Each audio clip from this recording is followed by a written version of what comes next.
Olá, seja bem-vinda, bem-vindo ao canal Angelino. A nossa conversa hoje é com o bispo Hermes Carvalho Fernandes. Ele é psicólogo, é também teólogo e é o fundador da Igreja Evangélica Reina, Rede Internacional de Amigos. Recebeu ainda o título de Embaixador da Paz no ano de 2008 do Comitê Mundial da Paz, ligado à ONU, Organização das Nações Unidas. E antes de começar essa nossa conversa, eu te passo aquele convite. Se você ainda não é inscrito, faça a sua inscrição no canal Angeline, aqui no YouTube, também nos acompanhe pelo Spotify e nas redes sociais. Colabore para disseminar cada vez mais a cultura do encontro e a cultura da paz.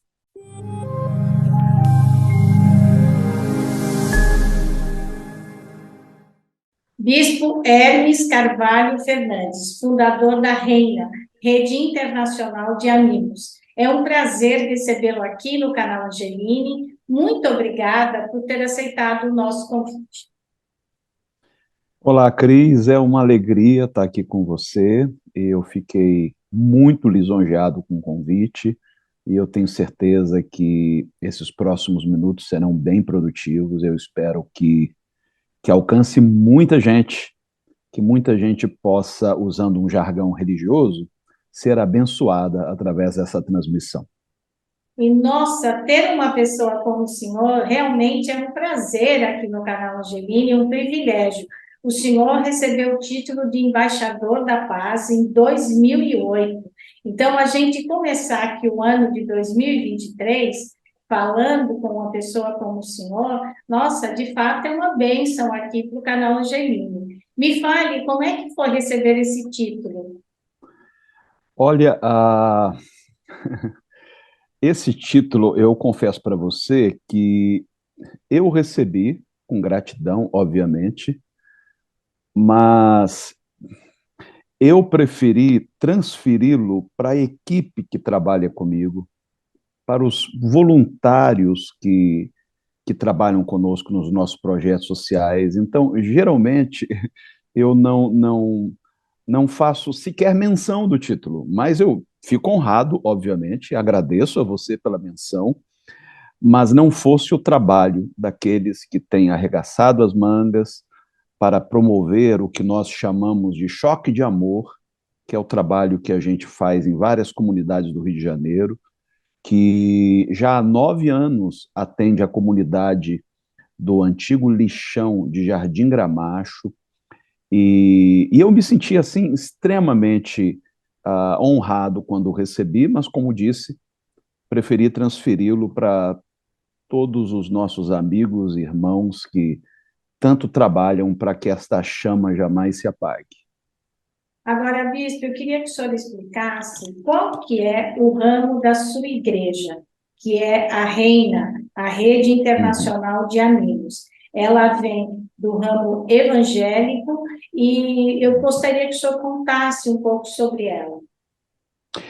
A Reina, ela surge um dia depois do Natal de 1991, portanto, dia 26 de dezembro. E ela é fundada pelo meu pai, também era bispo. Meu pai vem de uma formação pentecostal, portanto, a igreja originalmente era uma igreja de características pentecostais, mas em 2001 meu pai partiu e eu fui eleito pelo Colégio Episcopal como o novo bispo primaz da igreja. E a igreja acabou adotando, aos poucos, uma nova configuração. Ela não se identifica hoje como uma igreja pentecostal, apesar de ter ali suas raízes.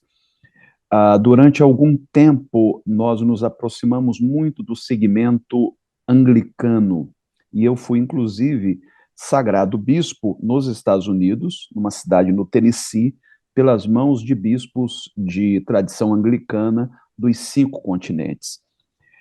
Mas de uns anos para cá, nós também nos afastamos um pouco desse movimento, porque sentíamos um certo engessamento, apesar de subscrevermos muitas das suas crenças, mas nós preferimos manter uma certa autonomia, uma certa independência. Então, seguimos amigos, tanto de pentecostais, quanto de protestantes reformados, quanto de anglicanos, de católicos, temos muitos amigos católicos, e hoje temos construído pontes, inclusive, com seguidores de outras matrizes, como, por exemplo, de matrizes africanas. Isso me deixa profundamente alegre, satisfeito de poder dialogar com essas pessoas, não apenas de respeitar, mas também aprender com elas.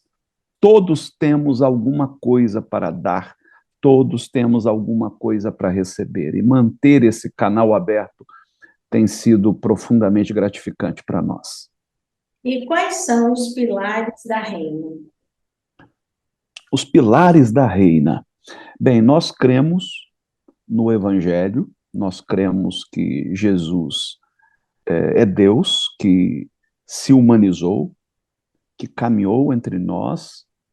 Nós cremos que a salvação proposta por ele independe de méritos humanos, que é uma salvação exclusivamente pela graça, portanto, absolutamente gratuita. Mas nós cremos que essa salvação nos leva a viver em função do bem-estar comum. O que eu quero dizer com isso? Por exemplo, dentro do protestantismo, você tem vários ramos.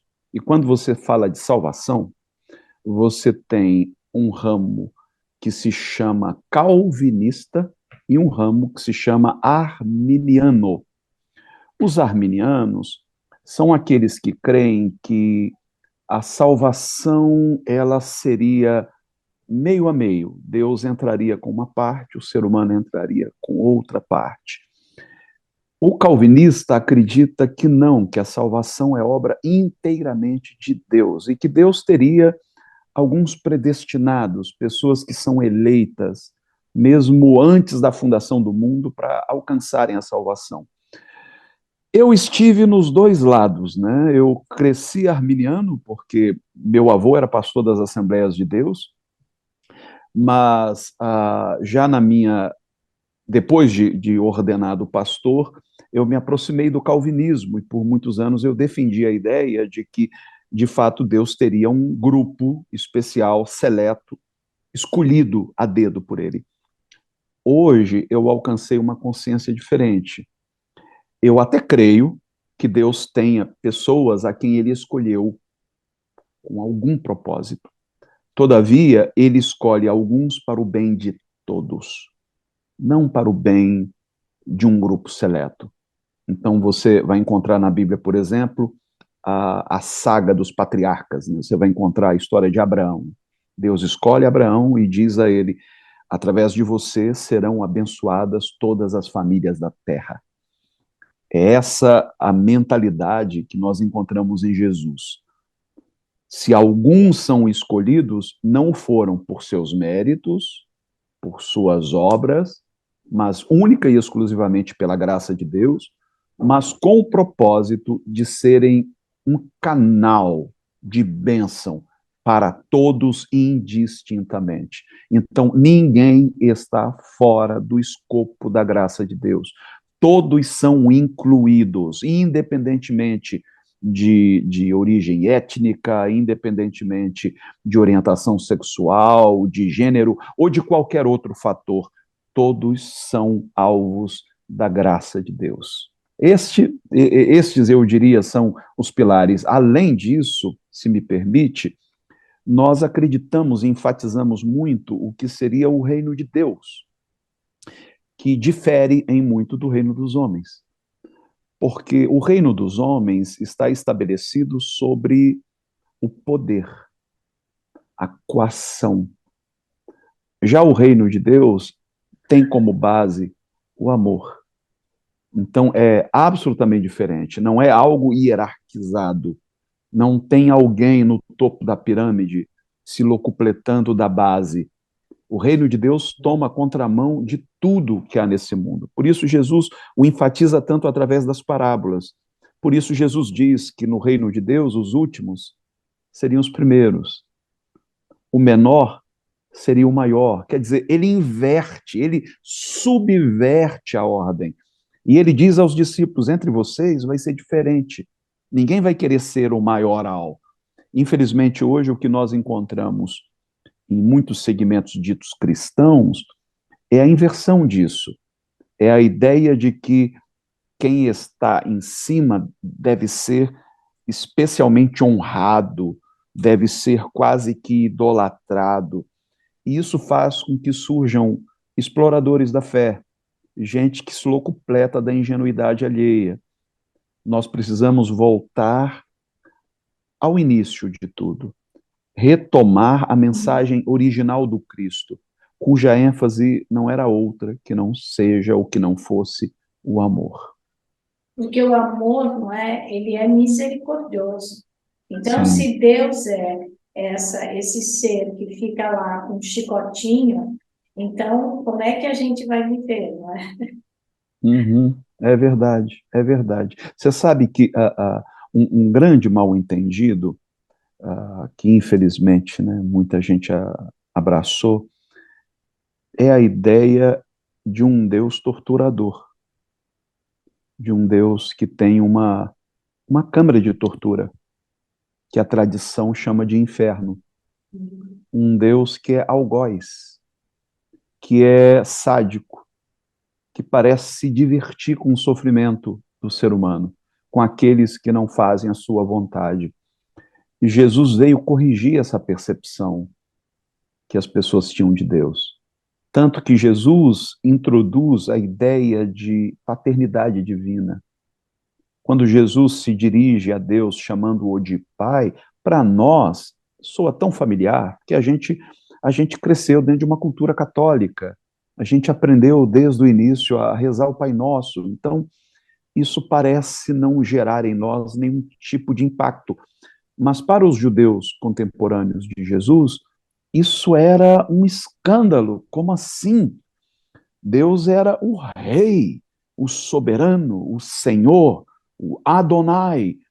Mas chamá-lo de pai, e mais, Jesus usa uma palavra do aramaico, Abba, que significa literalmente paizinho, ou como diriam os nossos irmãos baianos, painho. Olha que loucura. Quer dizer, é Deus visto a partir de uma percepção completamente revolucionária. Um Deus que ama, um Deus que cuida. Não é um Deus que domina a seu bel prazer, é um Deus que preza o bem-estar das suas criaturas. E eu iria um pouquinho além, Cris, ah, quando a gente fala, por exemplo, da Trindade divina, né? O Pai, o Filho e o Espírito Santo. Espírito Santo, para nós, sugere uma pessoa masculina, né? Espírito Santo. O artigo aí é o Espírito Santo. Mas no original é Ruach, ou Ruá, que é feminino. O que me leva a acreditar que dentro da composição da Trindade divina, existe ali não apenas o Pai, a figura do Pai e do Filho, mas também a figura da Mãe Divina. O Espírito Santo é esta Mãe Divina. E quando a gente percebe isso, sobra muito pouco espaço, ou eu diria, não sobra espaço para nenhum tipo de misoginia, de machismo, porque mesmo em Deus há a combinação perfeita entre masculino e feminino. O amor de Deus é paternal, mas também maternal. Agora, Hermes, olha, vou explicar aqui. Eu vou chamá-lo de Hermes, porque ele disse que não é para chamá-lo de bispo. Então, vou ter aí essa licença. Hermes, você é um teólogo, né? Você estuda muito, você tem muitos títulos, fez muitos cursos.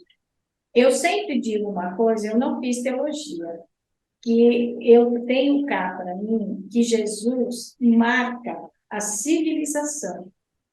Quando ele chega e diz, não é mais olho por olho, nem dente por dente, não pode mais apedrejar a mulher, tem que perdoar, é a misericórdia, ama o outro como eu estou amando você. Você concorda que Jesus marca a civilização na humanidade, independente da religião? Sem sombra de dúvida. A figura de Jesus, apesar de todos os estragos feitos em nome dele ao longo da história, tais como a Inquisição, as cruzadas, toda a intolerância religiosa, a caça às bruxas, o fundamentalismo, esse envolvimento promíscuo entre religião e política, apesar disso tudo, o nome de Jesus segue incólume e respeitado. Ele é adorado pelos cristãos, posto que, para nós cristãos, ele é o próprio Deus que se humanizou, mas ele é amado, ou pelo menos admirado, por praticamente todos os segmentos religiosos. Onde eu estou aqui na Bélgica, há muitos muçulmanos, e todos são praticamente unânimes em dizer que admiram a Jesus. Jesus é considerado pelos muçulmanos a segunda mais importante figura no Islã, abaixo apenas de Mohammed ou de Maomé. Jesus é admirado pelos hinduístas. Jesus é admirado mesmo por aqueles que não professam qualquer credo, pelos agnósticos, pelos ateus, que admiram a sua ética. Eu lembro de Mahatma Gandhi, que, respondendo à pergunta de um jornalista, disse que a fonte da sua inspiração na sua campanha pacifista pela independência da Índia era Jesus. Veja, Gandhi era hindu.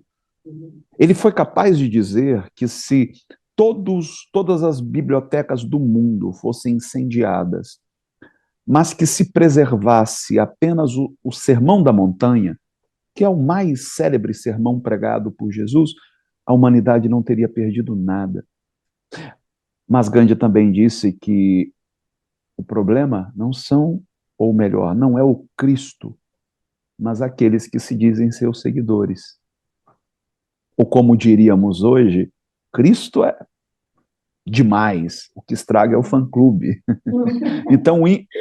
Então, infelizmente, muita gente usa o nome de Jesus, inclusive para se enriquecer, para se locupletar, para explorar, para subscrever agendas de poder.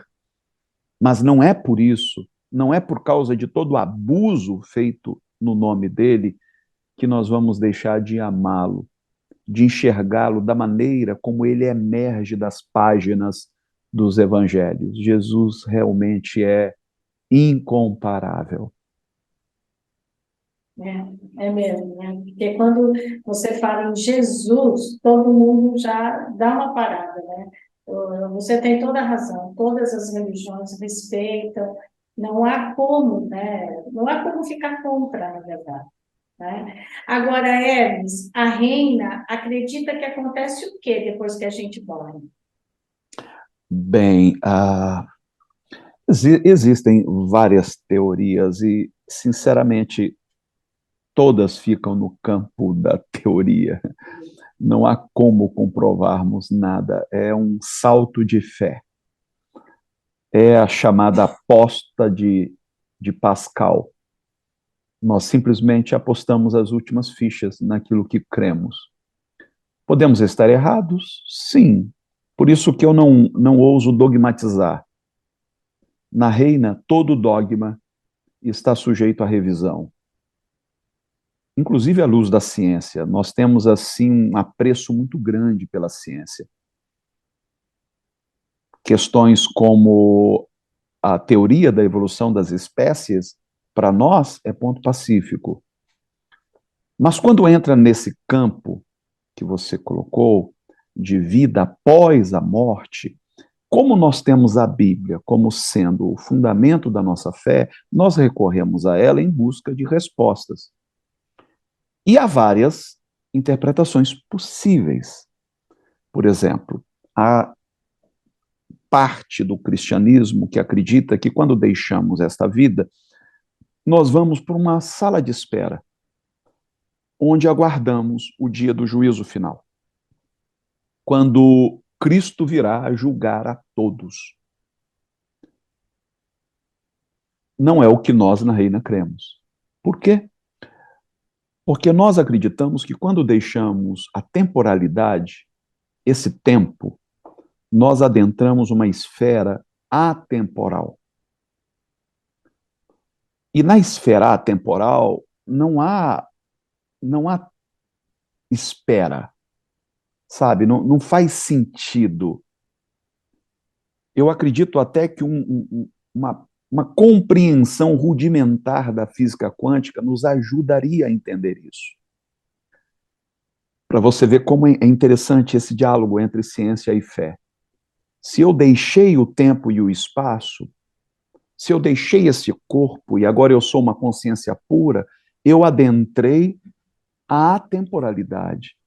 Então não há uma espera. É como se embarcássemos numa máquina do tempo e fôssemos imediatamente, num abrir e fechar de olhos, para o que a Bíblia chama de o último dia, o dia do Senhor, quando todas as consciências terão que comparecer diante dele para serem avaliadas. É nisso que nós cremos. Então, por exemplo, há uma ordem de partida. Meu pai, por exemplo, faleceu em 2001, portanto, fará 22 anos agora. Eu não sei quando eu vou deixar esse mundo, tomara que daqui a 100 anos. Mas quando eu chegar lá, eu não vou chegar depois dele, porque todos chegaremos juntos, porque estaremos adentrando o plano, eu chamo de cairosfera. Nós vamos deixar a cronosfera, esse tempo cronológico, para adentrar a cairosfera, que é a atemporalidade. É nisso que nós cremos. E a reina tem algum culto, alguma cerimônia que reverencia os antepassados, os mortos? Olha, você fez uma ótima pergunta, porque nós temos, sim. Uh, o fundador da Reina, bispo Cecílio Carvalho Fernandes, meu saudoso pai, partiu no dia 11 de abril, 11/4 de 2001. E na Epístola de Hebreus, que é uma das epístolas mais conhecidas da Bíblia, justamente no capítulo 11, verso 4, coincidentemente, diz que há aqueles que deixaram esta vida, mas cuja contribuição, cujo legado segue na sua eloquência, não perde em nada, segue ecoando ao longo dos séculos. Hebreus 11 nos apresenta uma lista que é conhecida como a Galeria dos Heróis da Fé. Alguns fizeram grandes proezas, outros proezas bem mais discretas, mas que deixaram um legado, que deram uma contribuição para o mundo. Por isso, todos os anos, no dia 11/4, nós temos um culto denominado os Heróis da Fé, onde nós celebramos a memória não só daqueles que professam a nossa fé, mas de todos aqueles que deixaram um legado para a humanidade.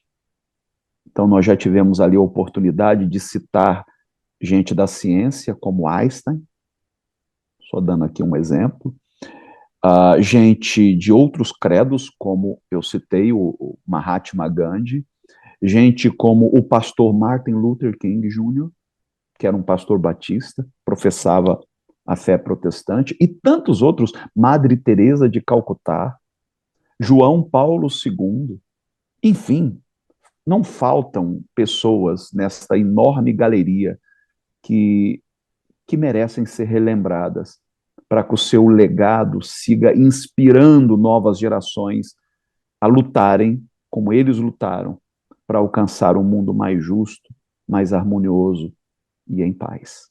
Nessa sua galeria também a irmã Dulce, né?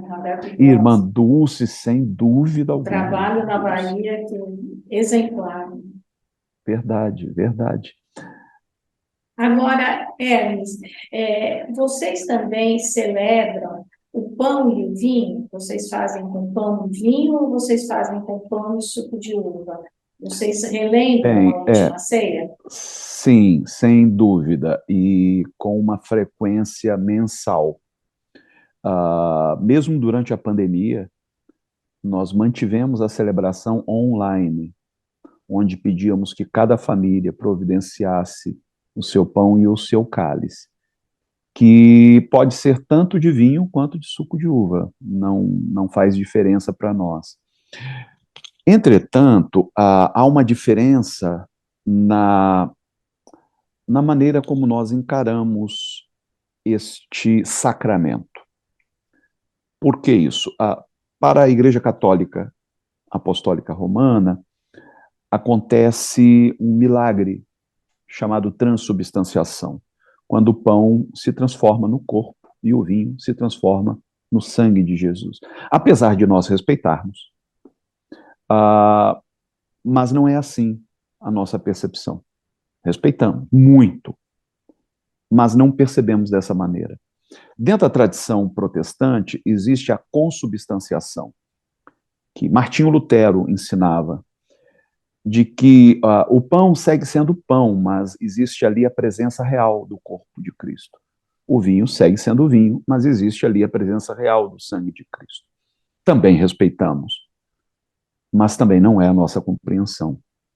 A nossa compreensão é que o mais importante não são os elementos em si, mas o que eles representam.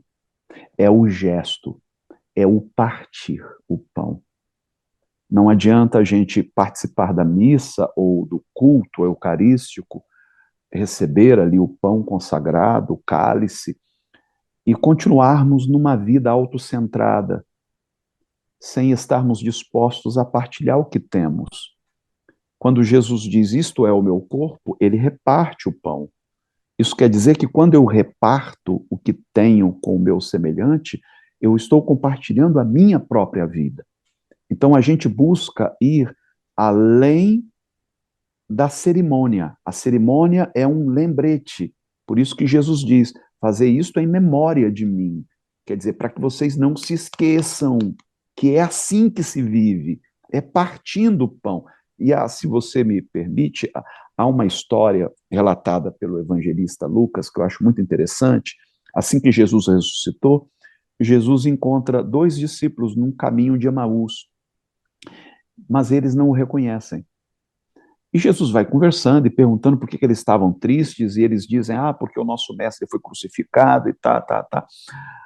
E Jesus começa a citar as escrituras, mostrando que era necessário que tudo isso acontecesse, que já estava profetizado. Quando eles chegam à casa onde eles ficariam, eles insistem com Jesus de que ele não prosseguisse viagem, mas se hospedasse com eles, porque já estava muito tarde. Jesus aceita. Eles ainda não o reconhecem. Mas quando eles se sentam à mesa, Jesus toma o pão e o reparte.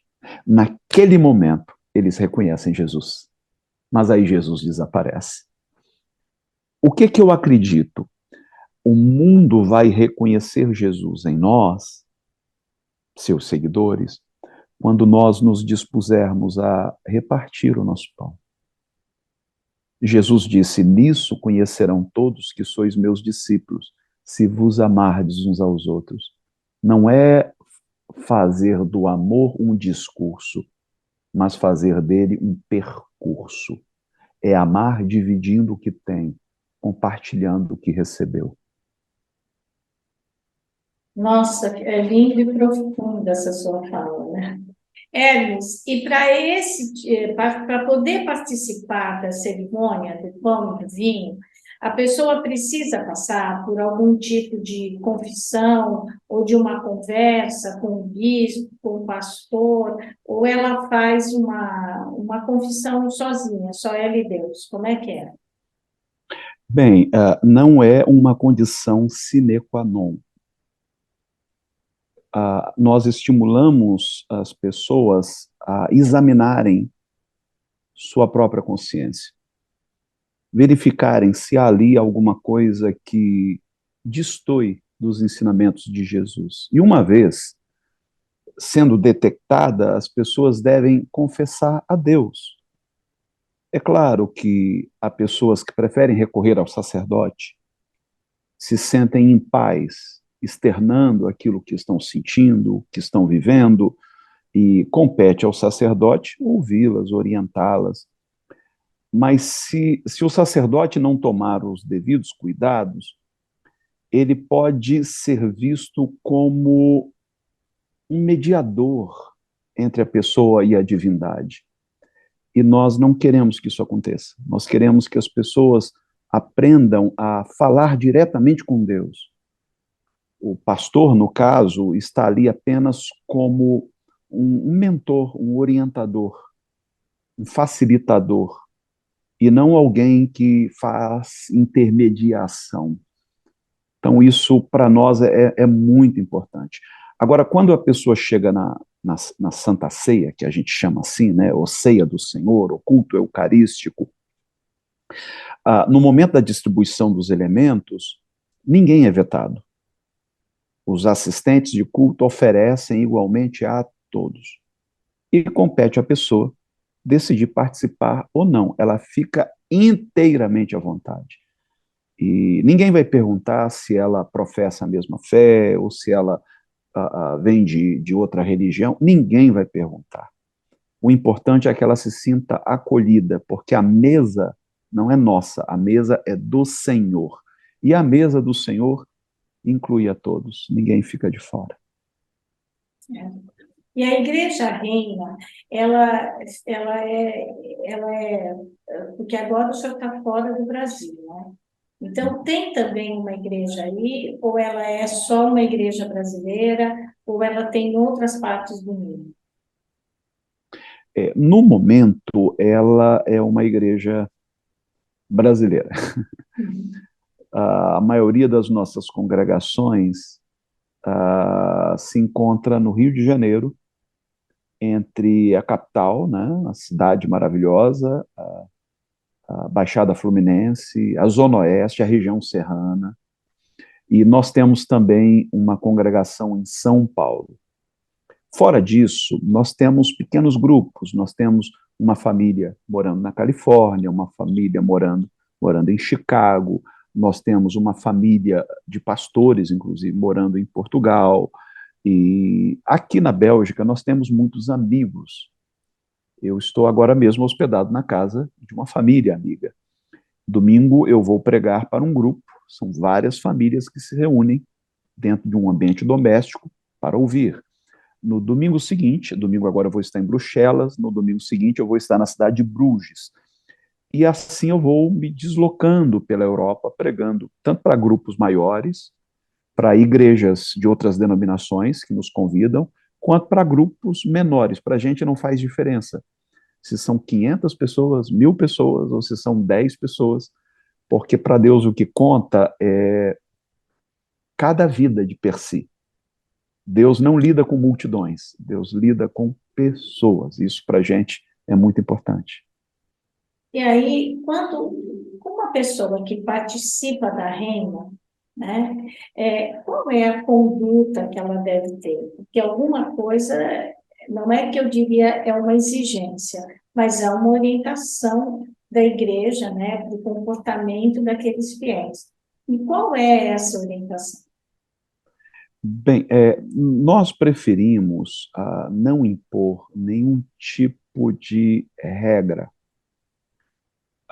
Entre a moral e a ética, a gente sempre vai priorizar a ética. Então, nós estimulamos os irmãos a uma vida pautada na ética, não no moralismo.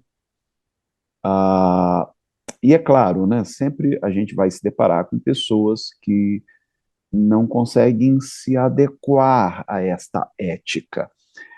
Essas pessoas nunca vão ser excluídas do nosso meio, mas se elas resolvem viver uma vida pautada na mentira, na inautenticidade, no engano, na corrupção, em algum momento elas vão se sentir deslocadas. Elas não vão sentir paz. Essa é a verdade. Eu já tive, assim, várias vezes de pessoas me procurarem, em particular no gabinete pastoral, dizendo: pastor, eu gosto tanto de estar aqui, eu gosto tanto da palavra, mas o tipo de vida que eu levo, e eu não consigo mudar, eu não quero mudar, eu não posso mudar porque isso vai representar prejuízos financeiros para mim, e eu não quero. Eu lembro até de um caso de um moço que trabalhava numa empresa de pneus, né, até famosa no Rio de Janeiro. E ele entrou em crise porque ele dizia: lá eu tenho que mentir. E se eu não mentir, eu vou ser mandado embora. Então, quando chega um carro lá, eu tenho que condenar tudo, porque senão a empresa não tem lucro. Eu falei: meu irmão, e por isso você vai deixar a igreja? Você pode continuar vindo normalmente. Ninguém vai te condenar. É você e Deus. Aí ele me disse: só que eu chego aqui, eu ouço pregações sobre amor, partilha, transparência, viver uma vida ética, e eu entro numa crise tão profunda que eu digo: isso aqui não é para mim. Então a igreja não vai colocar ninguém para fora, nunca, em hipótese alguma. Mas há pessoas que se sentem tão incomodadas com a luz porque preferem a penumbra. Então elas se afastam, não por conta da igreja, por uma imposição da igreja, mas por conta de uma questão de consciência delas. Né? Agora, Hermes, me diz, a igreja, a reina, ela tem uma ação social, que eu entendo, grande, né? Ela faz, a ação social faz parte literalmente da igreja. E como que é essa ação social e a participação dos fiéis na ação? Sim, essa ação social, ela já é feita há mais ou menos 15 anos. 15 anos. E de 9 anos para cá, nós começamos no lixão, no antigo lixão de Jardim Gramacho. E da pandemia para cá, nós resolvemos adotar outras comunidades. Ao todo, hoje, são 11 comunidades, no Rio e em São Paulo, e que recebem cestas básicas todos os meses. Além das cestas básicas, por exemplo, no lixão, nós temos uma parceria com uma ONG chamada Gramachinhos, que cuida de 300 crianças, além das suas famílias. E nós sempre estamos presentes ali, seja através das cestas básicas. Essas crianças recebem alimento diário, refeições diariamente. Quando chega no Dia das Crianças, a gente distribui centenas de brinquedos novos para essas crianças. Início de ano, de período escolar, a gente distribui centenas de cadernos, mochilas, material escolar de um modo geral. No Natal também, a gente distribui, além das cestas básicas com itens natalinos, brinquedos, roupas, enfim. E é um trabalho que tem sido, assim, muito gostoso, sabe? Porque não é uma maneira de fazer proselitismo. Eu lembro que quando nós chegamos no lixão, nós nos deparamos com uma ONG cristã que pediu para ter uma reunião conosco e perguntou qual era o nosso objetivo ali. Se era político, se era religioso, se a gente queria abrir uma igreja. E eles me disseram, num almoço, que me convidaram num restaurante lá na Barra da Tijuca, disseram: olha, se o senhor está com o objetivo de abrir igreja, a gente não quer te desanimar, não, mas nós já estamos ali há tantos anos e nunca conseguimos converter ninguém. Aí eu disse para eles: bem, nosso objetivo ali não é converter ninguém. Antes de começarmos o trabalho, eu reuni os fiéis e disse, gente, geralmente quando se faz um trabalho deste monte, o objetivo sempre é proselitista. Nós vamos levar Jesus, porque nós somos os... Sabe aquela visão meio colonizadora dos jesuítas antigos? Nós somos os civilizados, eles são os selvagens. Nós temos a verdade, estamos na luz, eles estão nas trevas. Eu disse, gente, não é para isso que nós vamos para o lixão. Em vez de levar Jesus, nós vamos buscar Jesus, porque Jesus está neles. Em vez de induzi-los à conversão, nós vamos nos converter. Quem está precisando de conversão somos nós. Isso foi uma mudança radical de paradigma. Quando chegamos ali a primeira vez, eu lembro que juntou uma multidão, nós levamos toneladas e toneladas de comida e roupa e calçados. E juntou uma multidão tão grande que eu tive receio de que acontecesse alguma coisa, alguma tragédia, de nós não termos o suficiente para todo mundo. E foi como se assistíssemos ali uma segunda edição do Milagre da Multiplicação, porque todo mundo recebeu. E eu posso lhe garantir, Cris, que o que nós recebemos foi muito mais do que nós levamos. Cada abraço, cada sorriso. Jesus, ele disse que no último dia, né, no dia do juízo final, ele vai dizer para alguns, vinde, benditos de meu Pai, e recebei por herança um reino que vos está preparado, desde antes da fundação do mundo. Porque eu tive fome e me deste de comer. Eu tive sede e me deste de beber. Eu estava preso e me visitaste. Eu estava doente e me visitaste. Eu era forasteiro e me hospedaste. E eles dirão, mas Senhor, quando isso aconteceu? Não nos lembramos disso. E Jesus responderá, quando fizeste a um dos meus pequeninos. Partilhar, fazer o bem, sem esperar nada em troca, de maneira despretensiosa, é a coisa mais gratificante que há. Então, nós estamos ali há 9 anos. Eu nunca levei um político para pedir votos àquele povo. Eu nunca fiz um apelo para que eles se convertessem. Agora, o que eu já aprendi com eles, já teve vezes, Cris, que a gente, né, tinha lá um número de pessoas, de famílias cadastradas, só que a gente sempre levava mais. Porque sempre vinha alguma família e pedia, a gente não sabia dizer não. Só que não dava para atender todo mundo. Então, a cada mês a gente cadastrava um pouco mais de famílias. E eu vi essa cena se repetir no final, depois de atendidas todas as famílias cadastradas e atendidas mais algumas, vir alguém e a gente não ter o que dar. E a gente vê uma daquelas famílias que vive abaixo da linha da miséria, abrir a cesta e dividir com a outra. E a gente sair de lá aos prantos, dizendo, cara, o que é isso? Você entra na casa das pessoas e vê a situação de miséria absoluta e você diz, não é possível que um ser humano viva nessas condições. E mesmo assim, a pessoa te recebe sorrindo, ainda te oferece um café. Nós Ela abre temos o armário e o muito que que tiver aprender. de comida ela te serve. Ela divide. Então, nós temos muito mais a receber do que a dar. O que a gente precisa é descer um pouco do salto, sabe? Parar de se achar o detentor do monopólio da verdade. Nós não sabemos é nada. Sabe, como diria Sócrates, o que a gente sabe é uma gota, o que a gente ignora é um oceano. Então vamos usar o pouco que a gente tem para partilhar com aqueles que estão em situação pior do que a nossa, pelo menos do ponto de vista material, né? E esse material que vocês conseguem para ir para ajuda na sessão social é arrecadado dentro da igreja, é isso?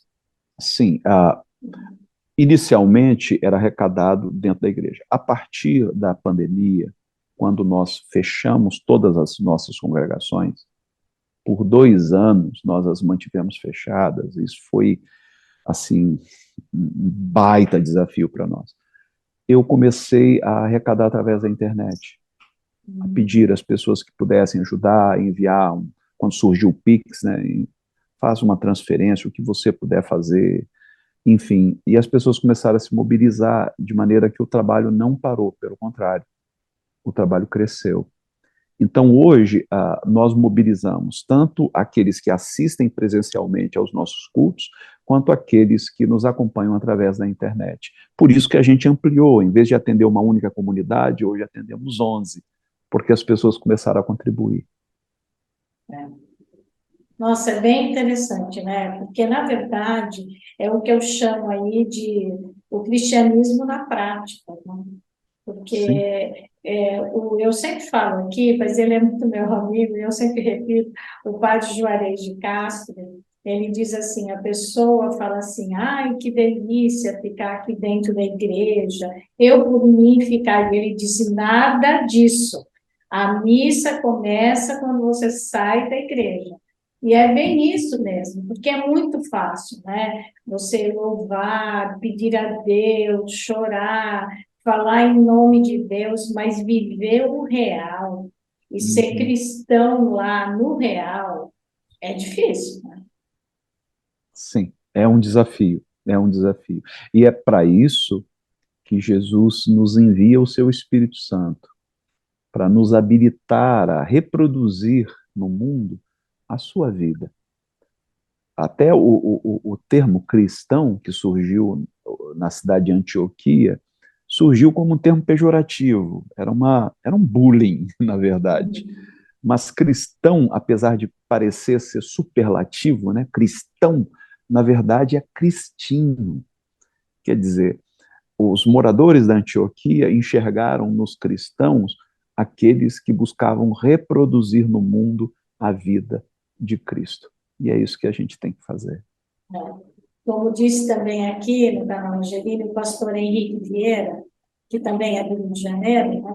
Ele diz, olha, o amor é um caminho difícil, né? E eu acrescento, porém necessário, né? Porque sem amor, não é, Elas? Não dá para caminhar, né? Não tem jeito, não é?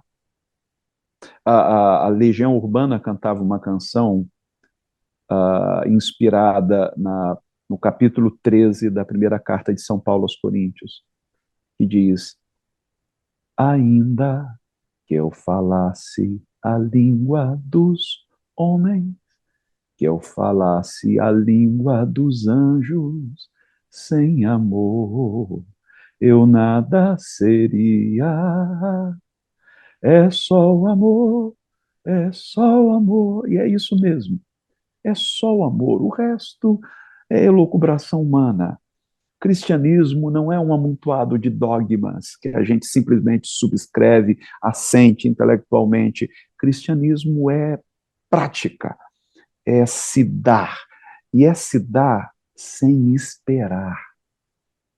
Eu acho que uma correção que a gente precisa fazer, e você vai perceber que minhas críticas sempre é cortando a própria carne. Eu não critico outras religiões, eu critico a minha, porque é o meu lugar de fala.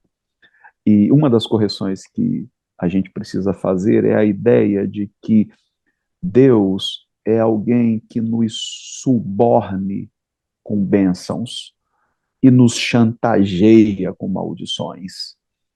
Um Deus que, para me abençoar, eu tenho que barganhar, eu tenho que fazer algo para merecer. Jesus corrige essa percepção. Então, quando a gente tem essa percepção corrigida, a gente passa a fazer o bem não para merecer algo em troca, não para ser abençoado. A gente o faz pelo prazer de ver a felicidade do outro. Essa é a recompensa. Então, a gente passa a fazer despretensiosamente. Se aquilo, de alguma maneira, voltar para nós, que bom. Mas se não voltar, se não recebermos nem sequer gratidão da pessoa, nós nos daremos satisfeitos pelo simples fato de tê-la feito sorrir. Isso por si só basta. Isso é o amor, é isso que Deus ensina, é isso que aprendemos com Jesus. É fazer sem fazer daquilo uma moeda de troca. É fazer motivado exclusivamente por amor. É fazer o bem sem olhar a quem. Exato. E é também, às vezes eu fico pensando, se a gente não acreditasse em absolutamente nada, achasse que não existisse o divino, o sagrado, enfim, mas essa não seria a melhor forma de viver? Porque você não pode dizer que é feliz, você dentro do carro, uma criança lá fora pedindo comida. Você não pode ser feliz sabendo que tem gente que não consegue ter uma roupa, não consegue ter um chinelo. Às Uhum. vezes você olha um morador de rua, as pessoas estão descalças, né? Tem gente olhando para você e pedindo comida na porta do supermercado, da padaria. Quer dizer, se você não colaborar, né, que mundo é esse que você quer viver? Porque você fica sempre assim, aquela desigualdade absurda, não é? Uhum. É verdade, é verdade. Ah, eu tenho muitos amigos que se professam ateus. Uhum. E eu costumo abordá-los dizendo: você crê no amor? Porque se você crê no amor, você crê em Deus. A melhor definição que nós encontramos de Deus, quem nos dá é São João, na sua primeira epístola. Deus é amor. Amor não é algo que Deus sente. Amor é Deus em essência. Eu sou ateu de muitos deuses, Cris. Eu sou ateu de deuses odiosos. Eu sou ateu de deuses torturadores. Eu sou ateu de deuses que incitam o que há de pior na humanidade. A intolerância, a inveja, a ganância. Desses deuses todos, eu faço questão de ser ateu. Eu sou ateu do ódio, eu sou ateu da revanche.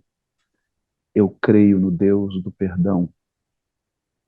Eu creio no Deus do amor. Um dia desse eu assisti a um vídeo que alguém me enviou de um psicopata. Eu sou psicólogo e eu sei o, o que é um psicopata à luz da psicologia. Eu sei que o psicopata é alguém que não tem empatia, que não sente nem culpa. Mas eu assisti a um vídeo que fez balançar a minha crença, porque um serial killer foi preso.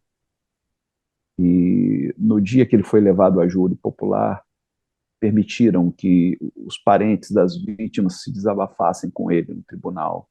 E cada um disse uma coisa. Teve um que disse: eu te amaldiçoo, você destruiu minha vida, você matou minha filha. E cada um disse uma coisa. E no final, o último disse: eu te perdoo. Você tirou o que eu tinha de mais precioso. Mas eu não consigo te odiar. E quando aquele homem disse isso, aquele serial killer começou a chorar. Eu creio nisso.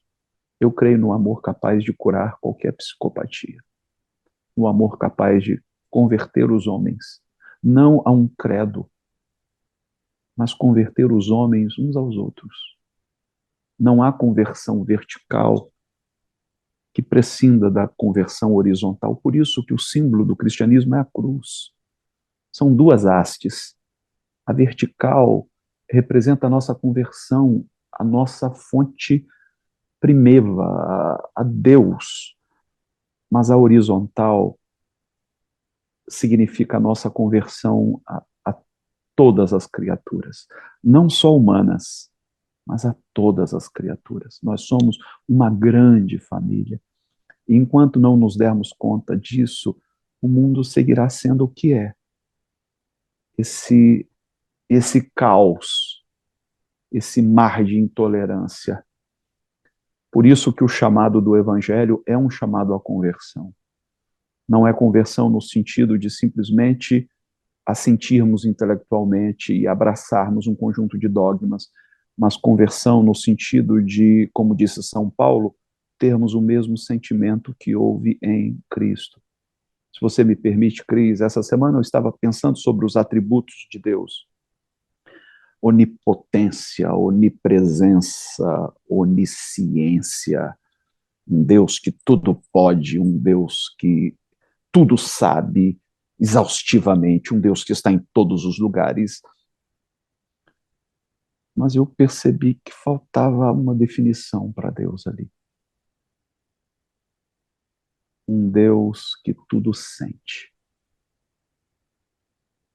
O Deus dos gregos comportava todos esses atributos, mas estava completamente indiferente à trama humana.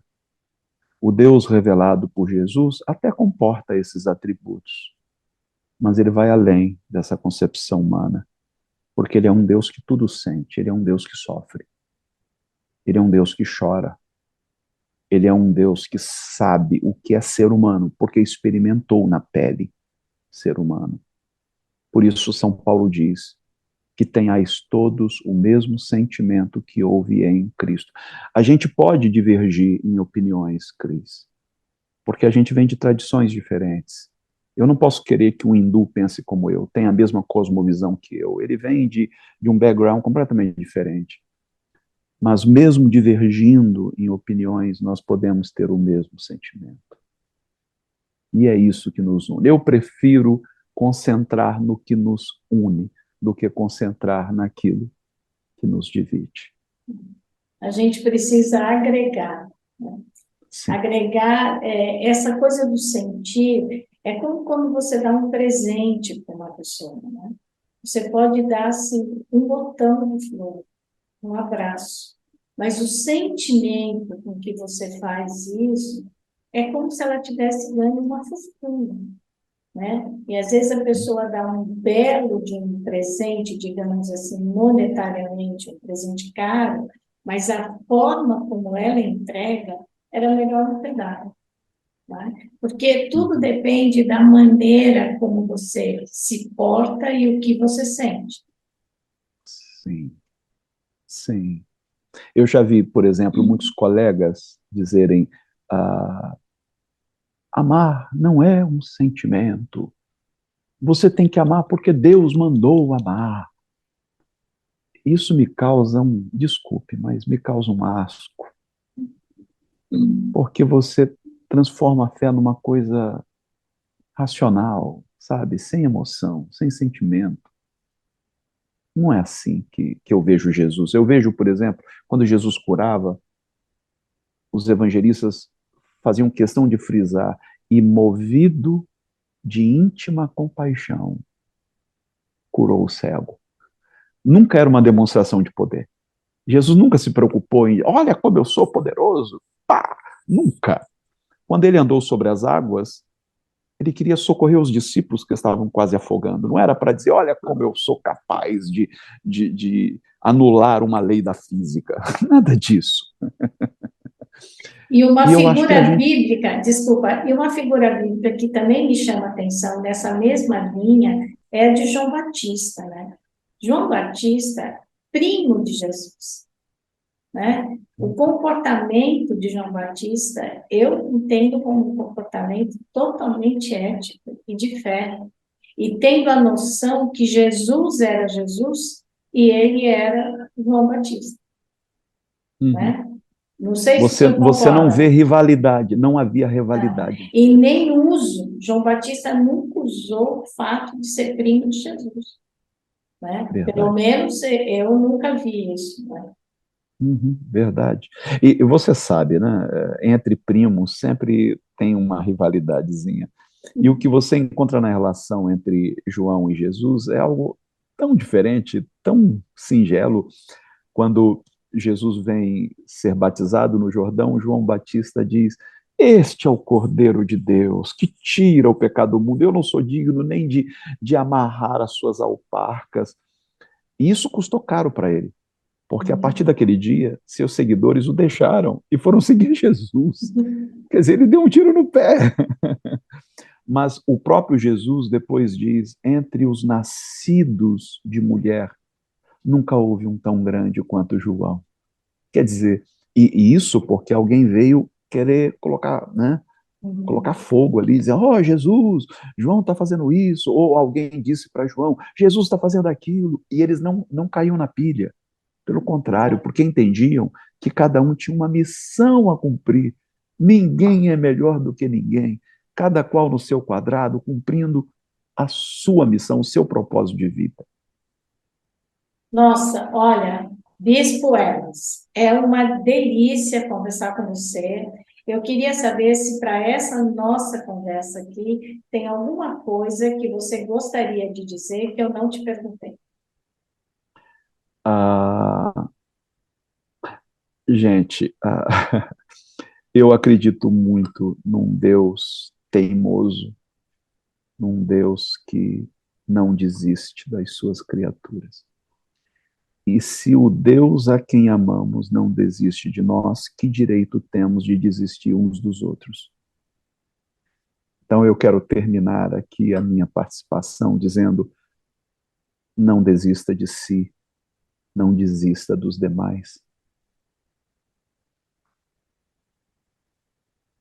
A melhor expressão de amor, a mais eloquente de todas, não é o sacrifício, como geralmente se acredita, porque o sacrifício nos é pedido eventualmente. A expressão mais eloquente do amor é o cuidado, porque o cuidado nos é pedido com muita frequência, diariamente. E quando nós cuidamos daquilo que nos foi confiado, nós estamos declarando o nosso amor àquele que apostou em nós, que acreditou em nós. Então, quer você acredite ou não em Deus, Deus acredita em você. Tanto que colocou pessoas sob os teus cuidados, te confiou uma vocação existencial. Então, não desista e viva da maneira mais autêntica. Deus preza a verdade, Deus preza a autenticidade. Não queira ser apenas uma reprodução, apenas um soldadinho de chumbo programado, quer pela religião, quer pela ideologia. Viva de maneira autêntica. Não há outro você, só há um você. Então, viva à altura do voto de confiança que o Criador te deu. Cumpra a sua vocação no mundo. E quando chegar no fim, você vai ter muito menos motivos de se arrepender. Bispo Hermes Carvalho Fernandes, muito obrigada por ter aqui aceitado o nosso convite. Essa sua participação é maravilhosa. Eu espero que você consiga um pouco mais de tempo para voltar aqui no canal Angeline, porque é de fato uma delícia conversar com você. E também a você aqui que está nos assistindo, ou pelo YouTube, ou nos ouvindo pelo Spotify, se você considera esse conteúdo relevante, compartilhe o vídeo, compartilhe o áudio, fale do espaço do canal Angeline para a sua família e para os seus amigos. Colabore para disseminar cada vez mais a cultura do encontro e a cultura da paz. Até a próxima quinta-feira. Bispo Hermes, muito, muito obrigada. Obrigado, Cris. Foi um prazer muito grande estar conversando contigo. E sempre que quiser, é só chamar que eu vou estar aqui com vocês. Beijão. Você não sabe o que é essa frase, mas tudo bem, eu vou te chamar. Muito, muito, muito, muito obrigada. Fica na paz.